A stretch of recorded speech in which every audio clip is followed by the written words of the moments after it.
Today, pag-uusapan natin ang pinakamaganda na camera phone in 2023 according to DxO Mart. Now, whether you believe that or not, well, that's all up to you.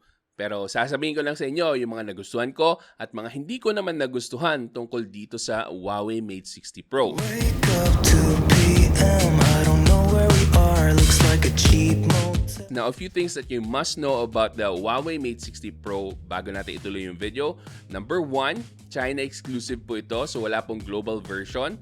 Number 2, ginamitan nila to ng Kirin 9000S na supposedly meron ng 5G capability. Now, if you didn't know, naban po si Huawei sa paggamit ng 5G because karamihan ng mga 5G chipsets ay gawa ng USA na companies. So, merong USA ban, so hindi pwede magamit ni Huawei yung mga 5G network. But now, they found a way para magamit daw ulit yung 5G, and I'll tell you in the video kung magagamit nga ba natin yung 5G dito sa Philippines. So now, pag-usapan na natin yung mga bagay na nagustuhan ko tungkol sa Huawei Mate 60 Pro.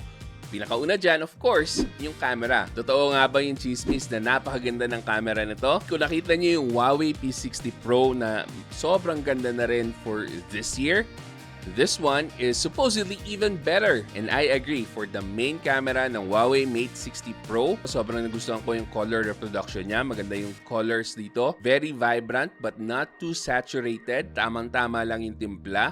And I don't have to edit it. Ready na po siyang i-upload sa Facebook, sa Instagram, or other social media platforms.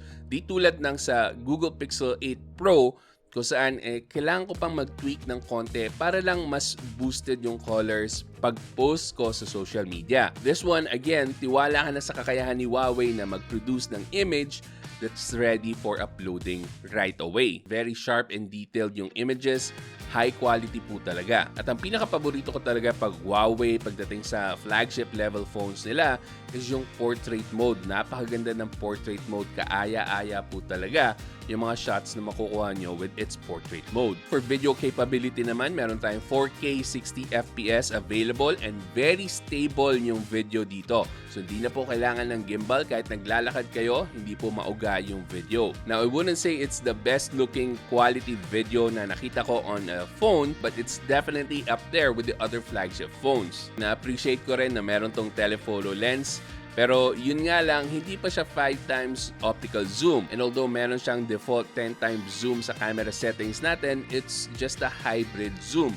So combination po siya ng optical and digital zoom. So hindi po siya true 10x zoom. Pero eto yung sample natin na nakunan pa rin natin si Kuya. Medyo kita pa rin naman yung details sa mukha niya. But pag zoom in na natin sa mukha ni Kuya, makikita natin na may watercolor effect na. Hindi na po ganun ka-sharp yung details sa mukha ni Kuya dito sa 10x zoom na ginamit natin. Now, for the most part, okay din naman yung ultra-wide nito. But yun nga lang, hindi po consistent yung color rendition. So mahalata nyo agad based on the tone of the photo, whether it's an ultra-wide shot or a main camera shot, dahil magkaiba nga talaga yung kulay nila. Now, yung consistency ng ultra-wide colors with the main camera is something that I highly praised with the Google Pixel 8 Pro. And this is something that Huawei really needs to work on para mas consistent yung kulay ng ultra-wide, telephoto, and ng main lens nila. Kung pure camera quality lang talaga ang habol mo sa isang device, I can guarantee na yung quality ng Huawei Mate 60 Pro is definitely way up there. Another thing na nagustuhan ko sa Huawei Mate 60 Pro is its super big screen, 6.82 inches, OLED na po ito, 120Hz refresh rate, beautiful looking display, black is truly black, meron itong infinite contrast. So napakaganda po talaga ng display nito, without a doubt, flagship level. And maganda pa yung protection nito, Kunlun Glass 2. So kung matibay na yung Kunlun Glass na original, they say na mas pinatibay pa nila lalo dito. So kampante ka talaga sa tibay ng display nito. So swabe dapat yung experience nyo sa panonood ng videos dito. But mamaya sasabihin ko na may pag-alinlangan ako sa pagsabi na swabe lahat dito. Kasi hindi po swabe lahat dito. Mamaya sabihin ko sa inyo sa mga bagay na hindi ko nagustuhan. At panghuli sa mga nagustuhan ko, yung overall design niya and yung build niya. Ayun nga, alam na natin na Kunlun Glass yung protection sa harap. And napakaganda rin ng design na ginawa nila dito. Parang meron tayong separate pattern, parang naging two-tone yung estilo niya sa likod. And it looks like a marble design. Basta high-end looking and napakagandang hawakan sa kamay. Napakasarap hawakan. Wala akong reklamo sa design nito. Hindi po sharp yung edges niya. Medyo rounded and it fits really well in your hand. Yung camera module naman niya, although super laki, I actually like it kasi this really shows you that this is a camera-centric device. So yun lang po yung mga nagustuhan ko sa Huawei Mate 60 Pro. Diretso na tayo sa mga bagay na hindi ko nagustuhan. No? Medyo marami-rami to. Simulan natin with the performance. Of course, Kirin 9000S. This is a 7nm na chipset. Medyo makaluma po yung fabrication nito kasi meron na tayong mga 3nm, 4nm, 5nm, 6nm na chipset. And this one, medyo ancient yung datingan na 7nm kasi napag-iwanan na siya ng ibang flagship chipsets. And true enough, pati yung performance. Now, dito sa Antutu benchmark na ginawa ko, hindi ko po ma-activate yung GPU test dito but supposedly itong Kirin 9000S will score around 800,000 Antutu benchmark points pero dahil nga wala yung GPU score dito sa test na ginawa ko, umabot lang ito ng 600 plus thousand Antutu benchmark points. But aside from that, we also got bad results from 3D Mark Wildlife Extreme Test. Hindi rin po maganda yung mga nakuha nating scores dyan, pati yung sa stability. And then also for CPU throttling test naman, it throttled down to 70% of its maximum performance. This is such a disappointment for a flagship level na chipset. But of course, mga benchmark lang naman yan. So sinubukan ko sa gaming itong Huawei Mate 60 Pro and medyo mixed signal ito.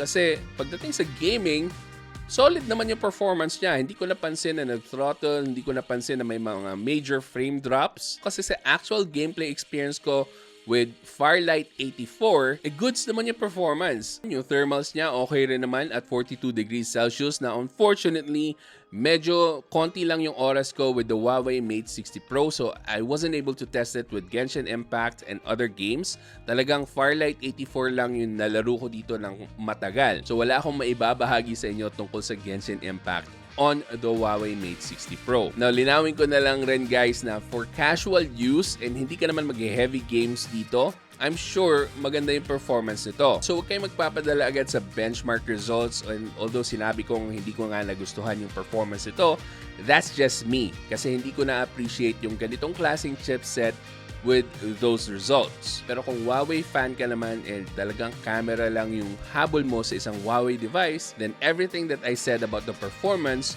should not deter you from getting this one. Now, isa pa sa mga bagay na hindi ko nagustuhan sa Huawei Mate 60 Pro, of course, given naman ng to, and hindi naman nila kasalanan to, is that wala pa rin siyang native na Google services. Now, smooth naman overall yung Harmony OS, pero meron lang talaga mga apps na hindi ko ma-search right away. And even though may mga workaround to get the applications that you want to run on the Huawei Mate 60 Pro, it's still not as seamless as using a device na merong default na Google Play Store and Google services. So yes, mapapatakbo niyo naman yung mga Google apps with some workaround. Pwede kayo mag-YouTube dito. But take note with YouTube na kahit nasabihin natin medyo powerful na yung chipset nito, surprisingly, naglalag siya pag sinet nyo to 4K yung resolution. Now, I know this is not something that you really do naman with phones watching 4K on a small screen, pero gusto ko lang sabihin sa inyo na ganun yung nangyari.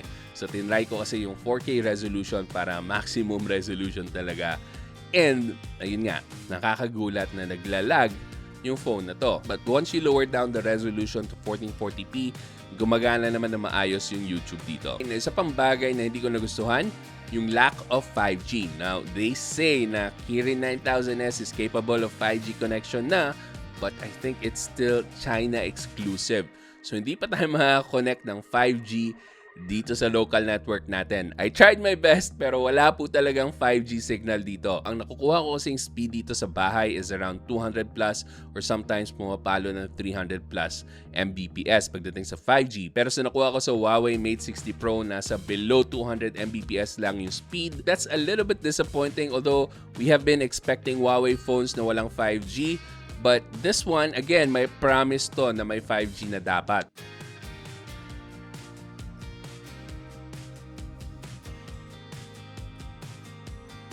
Oh, and a few things worth mentioning rin pala as well na hindi ko nabanggit before. Meron tong 5,000 mAh na battery, 88 watts of fast charging, IP68 water and dust resistance.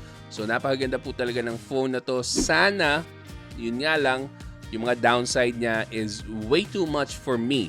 So if you're gonna ask me the question, is this worth considering? It depends. If more on photography ka lang talaga or video taking, camera ang habol mo sa isang Huawei device and you know the limitations, you know the downside of using a Huawei device in the Philippines, then yeah, of course, you can consider this. Lalo na kung Huawei fan ka. But if you're someone who's open-minded na gusto mo talaga yung best option for an Android device here in the Philippines, this is absolutely something you should avoid. May mga better options pa tayo, and number one on that list, of course, is the Samsung Galaxy S23 Ultra na medyo nagmura na dahil malapit na lumabas yung S24 Ultra. So yan po ang ililink ko sa description box kung saan pwede nyo mabili.